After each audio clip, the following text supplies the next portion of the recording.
Hello, good afternoon. This is Rob Costa for Card Game Expert, and today I'm going to be playing Realmwalker Elves. Realmwalker is a changeling. Choose a creature type, so it gets whatever you want. It becomes an elf in this deck. We get to look at the top card of our library, and we may cast cards of the chosen creature type from the top of our library. So what we're trying to do here is play Realmwalker, make a lot of mana using all sorts of mana elves. Elvish Archdruid, Leyline of Abundance is in here as well to work with the Elvish Mystic and the Heritage Druid. We have turned Timber Symbiosis, so our land count looks really low, but it's actually quite high at 17. Let's see, what else do we have here? Yeah, some collected companies as well. Seems fine, seems reasonable.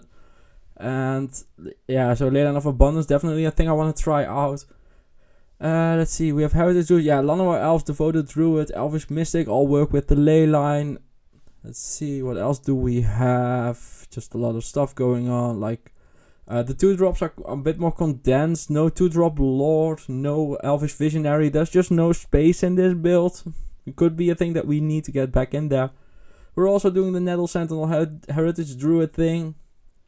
And yeah, so that's the deck mostly. Just Realmwalker. I went as hard as I could on going in on Realmwalker. Anyway, to the sideboard. The sideboard, Relic, Damping, Sphere, Collector Roof, Choke, Leyline of Vitality. You need to play 4 of those if you're playing green elves, because I think there's way too much burn to not be playing M1 Fracturing Gust, because I'm just kind of in the mood to screw people over with Fracturing Gust, so that's why that's there. Yeah, with that being said, as always, if you like the content, please like, comment and subscribe.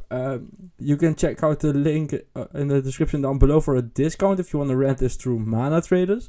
They sponsor me and make this all possible, so that's really nice of them. Let's see, what else do we have? Yeah, Realmwalker, Growth Chamber. Oh yeah, Growth Chamber Guardian is a thing to grind a bit. Shaman of the Pack is here as a win condition. If you're thinking like, why isn't he highlighting the cards? I'm re-recording this because I kind of totally didn't forget to plug in the microphone the first time. I really didn't do that. I swear, I really swear. So yeah, that's why this is a bit awkward. So anyway, things should be back to normal from here. We keep this hand because it looks like the nuts. We have Leyline of Abundance and Elvish Mystic, so we go ahead, play the Elvish Mystic. They play a Bomat Courier of a Plains, and I'm like, wait, what are we doing here? So this is like Hammer Time or something, I'm guessing. I play a Dwinnen's Elite, get a token, make a bunch of elves. Nettle Sentinel happens as well, so now we have a bunch of elves in play, and the Leyline, they play a Fanatical Firebrand, and I'm like, are you lost? Are you in the wrong format or something? But let's play this out, who knows what'll happen. And so Realmwalker off the top, after we get Fanatical Firebranded, we attack in with the Nettle Sentinel and the Dwinnen's Elite. They play a Cathartic Reunion, discarding a Skirk Prospector and playing another one. And now I'm really lost as to what they're doing, but I'm very curious to what they're doing. Heritage Druid for us, and we go ahead and play the Shaman of the Pack because we're whiffing on the Collected Company. We really wanted to hit an elf there. And they're playing a Cold the Forge Master, and I'm like, wait, what are you doing? So they play a Shuko as well. And what happens now is they've won. They're infinite. So what happens here is they equip the Shuko to the the Charger. They sacrifice the Charger to the Skirk Prospector. The mana that generates, they use to replay the Fireblade Charger and equip the Shuko again. And because of the Call the Forge Master, Call the Forge Master, nice. So totally thought out that on the spot.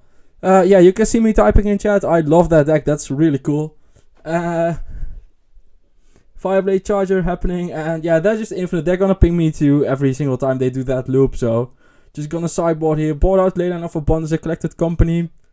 Bring in a bunch of artifact hate.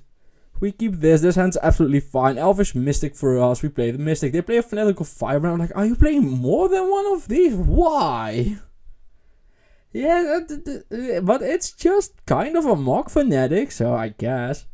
Fireblade Charger for them again. They play the Shuko. It keeps reminding me of Shaco from Diablo, but yeah. Fireblade Charger, 2-1 coming in. We don't block, obviously. We play the Elvish Archdruid and we swing in for 5. They play a Skirk Prospector.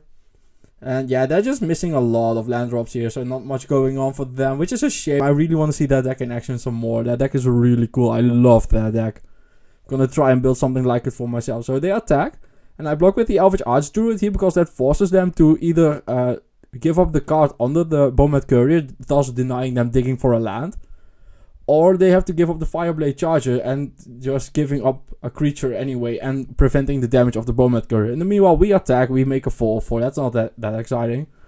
Another Shuko for them, and yeah, they're just really mana screw, which is a shame. I think that's actually really cool. So we block, they draw a bunch of cards, Realmwalker for us. And so now we need to hit like a Heritage Druid or something, and then we're golden, so... Yeah, first off, let's play the Twinings Elite. So definitely drawing a card here from the Realmwalker, which has now made its value worth it.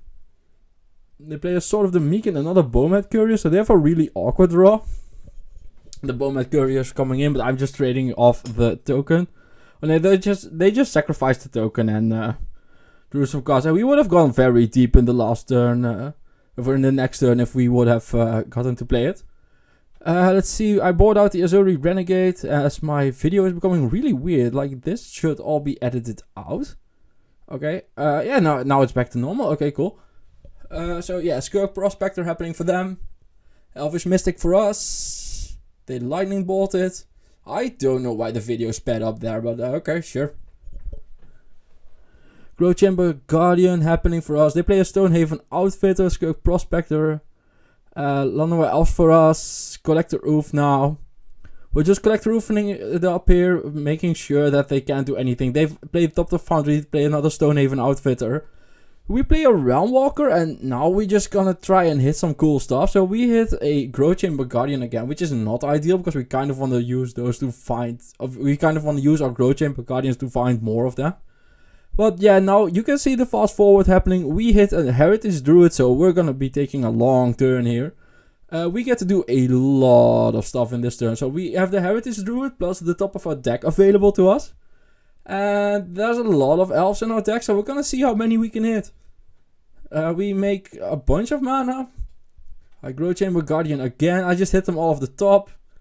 And attack in. So yeah, we played a ton of cards there. They play a Lures of the Dream Den. And the Fireblade Charger off of their own Skirk Prospector that they sacked. Nettle Sentinel for us. We had Shaman of the Pack 1 too early, but yeah, look at this go. Just in response, I'm bored, so I'm gonna Fracturing Gust as well. Which kind of bites me in the end, but it just doesn't really matter. Just look at this deck go. This makes me so proud. So yeah, we're doing a ton of stuff. We need to find one more Shaman of the Pack, because we found it one elf too soon, because they're at 1 now. We needed Shaman of the Pack to come 1 elf later. But anyway, we're playing some stuff here. I'm totally not screwing up my triggers over there. Totally not doing that one. Attacking in as well. They're forced to block here. And yeah, they take their turn, check what they draw, and just concede the match. Yeah, they didn't have anything left there. So next up we have a Yorion deck. Let's see what they do. So this is a keep, just a 1-lander, hoping to get kind of lucky, I guess.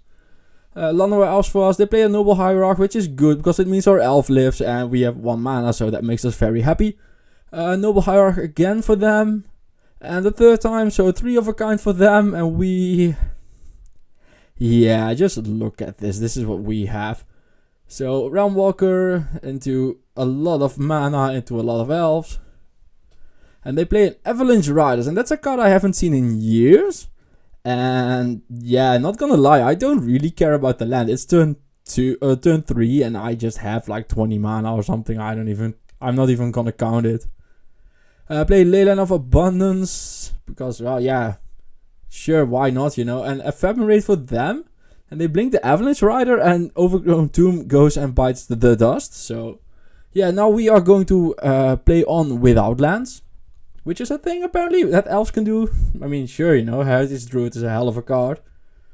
Let's see, so Elvish Archdruid off the top. We're just gonna keep on pumping them out. And now they ephemerate their Avalanche Rider, and this is just beautiful. I don't think they realize that Avalanche Rider isn't a maze. Old cards are not maze. So now they need to, well, this is them realizing that they have to kill their own land. And I'm gonna go ahead and guess that they're not very happy about that because they concede the game. So yeah, that's nice. I didn't sideboard for this one, by the way. We don't need it. This matchup seems very favorable for us. They play a Birds of Paradise, and then they play an Uro after we play a Nettle Sentinel. And yeah, this is the strange thing about this deck. We don't really care about Uro. We're like, if you're at 19 or 16 or 22, we don't really care if we're drawing like 20 cards in a turn. So Nettle Sentinel attacking in, playing a second Nettle Sentinel, and yeah, we are just gonna go to town here. So Heritage Druid making some mana, Elvish Arts Druid making some mana, Twinens Elite making some mana, and another Twinens Elite. Twinens Elite, I still don't know how you pronounce that card. And another Realmwalker. If we had to hit something else, like an elf instead of an Overgrown Tomb, we would have gone off completely off the rails here. Like, we already made like 3, 6, 7, 8, 9, 10, 11, 12, 13, 14, 15, 16, 17, 18, 19, 20. We already made 23 power on turn 2, so that was nice, you know. They go to 1, they play an Omnath Locus of Creation, but yeah, look at this board. They're not gonna do anything against us. And they agree, so they fetch. Then the next match, we have a red deck against us, another Lurrus deck. Going Monastery Swiftspear into Mishra's Bauble, and we go ahead and play an Elvish Mystic again. They play a Lava Spike and another Lava Spike, so now the Monastery Swiftspear is really big, so we take a lot of damage here, which is not great. I play a Heritage Druid and a Nettle Sentinel. I'm just gonna try and go off here. So yeah, Realmwalker, let's see what we hit. And it's another Realmwalker, which is not ideal. It's a very expensive card to keep chaining, so that's not great. Yeah, I go ahead and block here, and they go Boros Charm, so their Swiftspear won't die. Then I play an Azuri Renegade Leader, and I'm just spamming creatures. Like, if they have 2 spells, I'm dead anyway, so I might as well try and set up the kill next turn. So I'm just trying to get as many creatures into play, but it doesn't matter. They have a Lava Spike and the Skullcrack, so I'm dead. Bought out some random stuff and bring in 4 Leyline of Vitality. This matchup is the whole reason I have them in the deck, and we happen to draw 2. So if you've never drawn 2 Leyline of Vitality in your opening hand against a red deck, I highly recommend it. This is great. Just turn 1, gain 2 life, have a 1/3. Yeah, this is just the good life. So we're gonna go ahead and go to 22 on turn 1. They Lightning Bolt us, so that Elvish Mystic has just saved us 5 life. It gained 2. And it cost them a bolt, so that's nice. Then we play a 2/4, which is just big enough, and we go to 24. And then we play a 1/3, and we go to 26. And we play a Heritage Druid, and we go to 28. And this is just great. I'm not even gonna bother blocking, I'm just gonna look up another Growth Chamber Guardian. They play a Swiftspear, Mishra's Bauble. The Swiftspear triggers of a Mishra's Bauble. They play a Goblin Guide, and they just like, nah, I'm good, man. Yeah, we don't sideboard for the 3rd game. I play a Leyline of Vitality. And so, yeah, gonna gain some life again. They suspended a Rift Bolt. We gain a life. The Rift Bolt goes to the Elf. And it's not going to Isengard. Oh, wait, that's Hobbits. Oh, well. They play an Island of the Great Revel triggers on the Devoted Druid. But we gain a life back, so they're taking double damage of their Eidolon, and I think at this point they're realizing that I'm gonna gain more life than they can realistically deal damage to me, so yeah, they're just off it. So for the rest of the video, let's see. Yeah, this is just really weird, like I have to reconstruct my own deck building, so that's really weird. And I'm just kind of rusty at talking into the mic, I haven't done it in a few weeks, I had a few very busy weeks. Anyway, the things I did like about this deck, I thought Realmwalker was really powerful. I thought Leyline of Abundance with all the Mana Elves was really powerful, so I liked that a lot. So yeah, all of those just in the right pile are just cards that I really liked. So the Devoted Druid as well. Growth Chamber Guardian to the right. Twinens Elite, I don't know, like it's only good when you have Nettle Sentinel or the Heritage Druid. So it felt very win more or all in. I don't know, I just wasn't very impressed with it in this build. Yeah, Shaman of the Pack is just a very natural way to win the game for this deck. And let's see, Collected Company. Yeah, we just never cast it. Like, we weren't in a position where we ever wanted to cast Collected Company, so I wasn't very impressed with that either. And Azuri, yeah, it seems, I don't know. You can see me being on the fence of this as well. Like, maybe not, maybe, I don't know. So, these are the cards that I would end up cutting in the end. So, like, have 7 slots. And that gives you like a bunch of stuff to work with. I could see going down a land as well. I mean, yeah, 17 or 16 is the right number for sure. Let's see. So yeah, Turn Timber Symbiosis. I could see like cutting an Overgrown Tomb. I could see cutting a Turn Timber. Paying 3 life is a very hefty cost for a card that... I mean, we cast the Turn Timber Symbiosis only once, so it's not that impressive here. But yeah, this way you get 8 slots in the deck that you could work with, but this is a core that I really like. For the sideboard, I changed the Fracturing Gust. I take it out. It was kind of in there for the memes. The rest of the sideboard seemed absolutely fine. So you get like 1 sideboard slot and 8 mainboard slots. And yeah, that's what I would change. So if you want to build a deck, I'd start working from there. Just see what you get up to. And yeah, the rest of the sideboard seems absolutely fine. I debated between Relic of Progenitus and Talmud Script, depending on how fast you want to be. But yeah, I went with Relic in the end. And with that being said, as always, if you like the content, please like, comment and subscribe, and thank you for watching.